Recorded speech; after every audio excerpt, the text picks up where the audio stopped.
Assalamualaikum everyone. Welcome to our Learner Academy. My name is Aisha. Today lecture learning. आज का जो हमारा topic है वो है लर्निंग लेसन नंबर 20। लर्निंग क्या होता है? Learning is a reality permanent change in behaviour. हमारे बिहेवियर में एक परमानेंट चेंज होता है and the frequency of it occurrence. The change is not automatic and result for practice our experience, यानी कि हमारे एक्सपीरियंस और प्रैक्टिस के नतीजे में हमारे जो भी ऑटोमेटिकली चेंज आ जाता है और वो चेंज परमानेंट होने के बावजूद परमानेंट हो तो हम उसको लर्निंग बोलेंगे। टाइप ऑफ लर्निंग, हमारी लर्निंग की कौन कौन सी टाइप है? Verbal learning, motor learning and problem solving. सबसे पहले हम देखते हैं वर्बल लर्निंग क्या होती है। Verbal learning involves the person own association experience and the relation with the phenomena that has been learned। यानी कि वर्बल लर्निंग हमारी जिसमें हमारी कोई प्रैक्टिस एसोसिएशन हमारे एक्सपीरियंस के साथ रिलेशन होगा किसी भी फिनोमेना का, तो वो हमारी वर्बल लर्निंग होगी।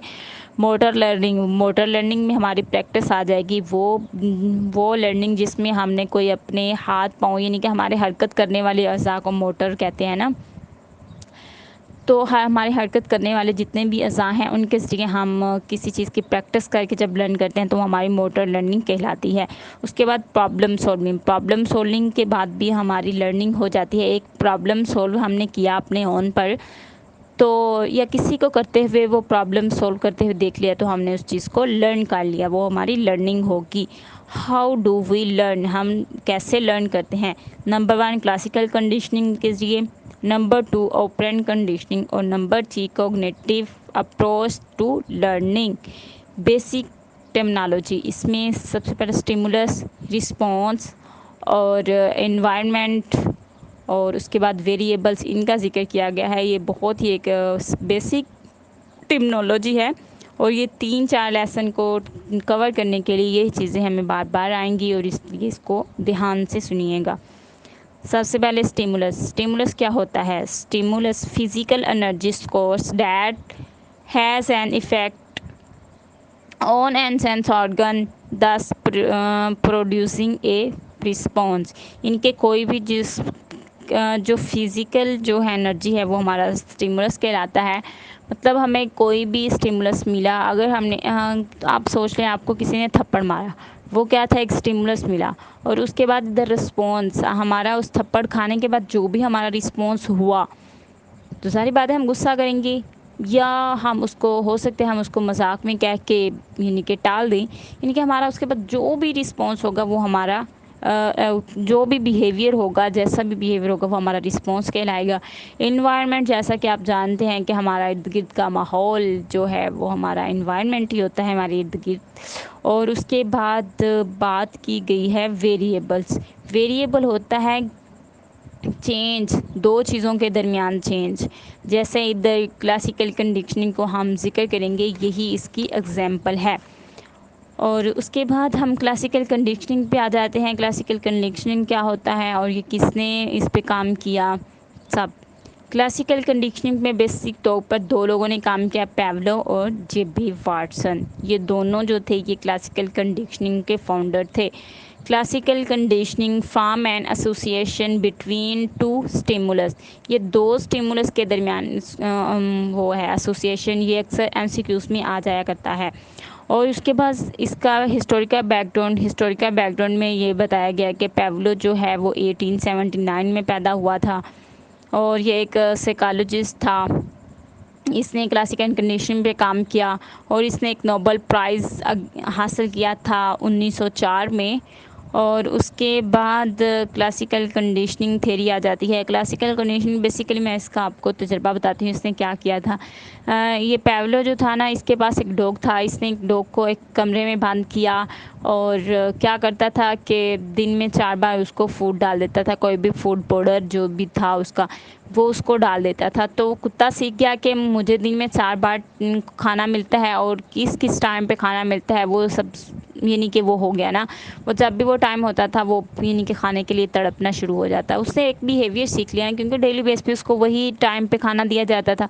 और उसके बाद क्या हुआ, जब वो खाना देता था तो उसके मुंह में राल टपकना शुरू हो जाती थी खाने को देख के। तो उसके मुंह में जब राल टपकती थी तो ये तो नेचुरली चीज़ है ना, खाने को देख के हर इंसान के मुंह में बाज़-कत पानी आ जाता है, बहुत ज़्यादा खाना मज़े का होगा।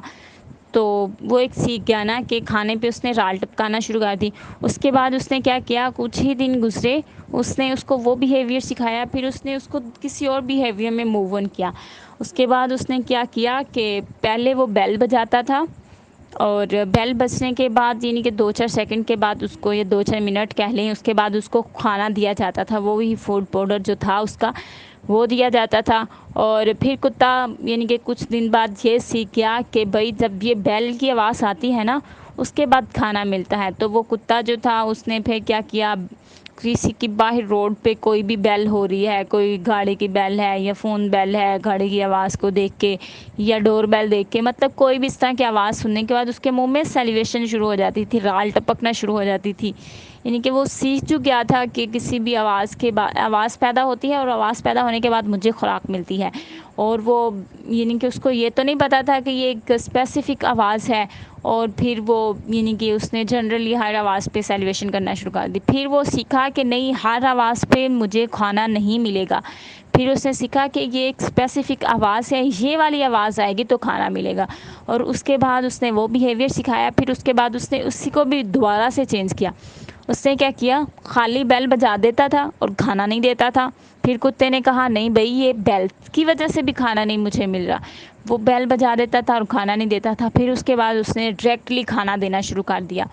फिर कुत्ते ने वो सीख लिया कि मुझे नहीं, एक टाइम पे खाना मिल रहा है। यानी कि यो जो पहला उसका जो बिहेवियर था वही बिहेवियर।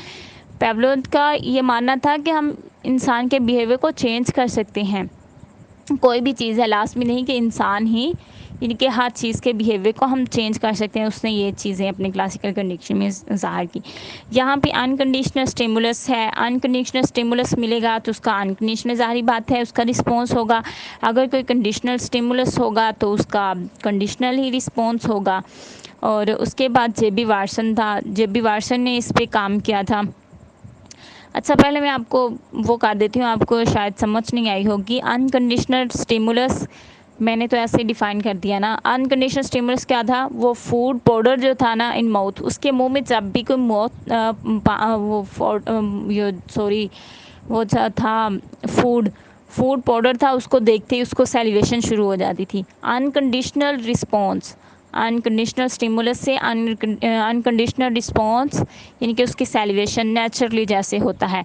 और उसके बाद उसने क्या किया, उसने नेचुरल स्टिमुलस के साथ उसको फूड पाउडर यानी कि मिला दिया, तो वो क्या हुआ, सैलिवेशन तब भी उसकी शुरू हो गई। उसके बाद उसने जब टोन यानी कि कोई बेल, रिंग बेल शुरू की तो उसके साथ सैलिवेशन होगी। ये जो टोन बेल उसने शुरू की, ये तो कंडीशनल स्टिमुलस और इसकी वजह से कंडीशनल रिस्पॉन्स भी हुआ, यानी कि वो फिर बेल की आवाज़ पे भी उसकी सैलिवेशन शुरू हो गई। उसके बाद जे.बी. वाटसन का मैं पहले भी एक लेसन में पीछे उसका तजर्बा था वो डिस्कस कर चुकी हूँ कि उसमें जे.बी. वाटसन ने क्या किया था, एक बच्चा जो था वो खेल रहा था और उसके खिलौनों में उसने एक बच्चा लिया था ना, अपने तजर्बे के लिए यूज़ कर रहा था। तो उसने क्या किया, बच्चा जब खिलौनों से खेल रहा था, उसे बहुत ज़्यादा खिलौने दिए और बच्चा खिलौनों के साथ बहुत ज़्यादा खुश था। जब वो खेल रहा था, उसने अचानक अंदर एक वाइट कलर का चूहा डाल दिया, माउस डाल दिया। तो बच्चा क्या था, वो आहिस्ता आहिस्ता अपने चूहे से बहुत ज़्यादा प्यार करने लगा, बहुत ज़्यादा लवली हो गया उस चूहे के साथ। तो फिर उसने क्या किया, जे.बी. वाटसन ने क्या किया, जब चूहा जो उसके पास जाता था ना, तो वो पीछे से एक ज़ोरदार बेल की आवाज़ पैदा करता था। मतलब किसी भी लोहे की चीज़ पे कोई दोबारा से लोहा या थोड़ा वगैरह मारना, उसकी कितनी बुरी आवाज़ होती है, बंदा डर जाता है। वो वाली आवाज़ पैदा करता था। तो वो जो था बच्चा, वो बहुत ज़्यादा डर गया, यानी कि वो चूहे से फिर वो डरना शुरू हो गया। तो फिर वो आहिस्ता आहिस्ता एक ऐसा मरहला आया कि वो चूहे की तरह की कोई भी चीज़ आती वाइट कलर की, उसको उससे एलर्जी होना शुरू हो जाती, मतलब वो यानी कि उसको फोबिया हो गया और वो डरना शुरू कर देता था उन चीज़ों से। तो लेकिन उसने उसको बिहेवियर तो एक सिखा दिया, लेकिन अभी उसने इस बिहेवियर को दोबारा से ख़त्म करना था, इस चेंज को जो भी उसने किया था उसको ख़त्म करना था, दोबारा उसको नॉर्मल लाना था। लेकिन वो क्या हुआ, उस बच्चे की माँ जो थी वो अपने बच्चे को वापस ले गई, और फिर क्या हुआ कि वो जो भी उसका था वो बिल्कुल कंप्लीट नहीं हो पाया उसका एक्सपेरिमेंट। तो अगर वो माँ ना लेके जाती तो वो बच्चा एक्सपीरियंस कर ही लेता सब कुछ। इसमें भी उसने कहा कि जो उसका एक जैसे कि हम लोग जानते हैं नेचुरली कि किसी भी खौफनाक आवाज़ से तो हमें तो खौफ आएगा ही। अनकंडीशनल जो रिस्पॉन्स है, अनकंडीशनल स्टिमुलस जो है वो इसमें इधर शोर है, और जो उसका फेयर हो गया वो अनकंडीशनल रिस्पॉन्स हो गया। मतलब हमें कोई पहले स्टिमुलस मिला था, उसके बाद जो रिस्पॉन्स मिला यानी कि हमें वो हो गया, फेयर हो गया। नेचुरल स्टिमुलस इनके रैट, और इसके साथ उसने कंडीशनल स्टिमुलस के साथ उसने अनकंडीशनल रिस्पॉन्स जब मिलाया, यानी कि उसके साथ चूहे के साथ जब उसने उसको ऐड किया, या क्या बोलते हैं उसको, शोर को पैदा किया, शोर को मिलाया, तो वो उसका फिर भी उसने सीख लिया कि भाई ये जो आवाज़ आती है ख़तरनाक आवाज़ है, और वो आवाज़ से भी डरना शुरू हो गया। आवाज़, और जब चूहे को मिलाया गया तो वो एक उससे भी उसको खौफ आना शुरू हो गया। उसके बाद हम बात करते हैं stages and extension of classical conditioning. Classical conditioning की जो एक्सटेंशन है उसमें है एक्सटेंशन नंबर 1, नंबर 2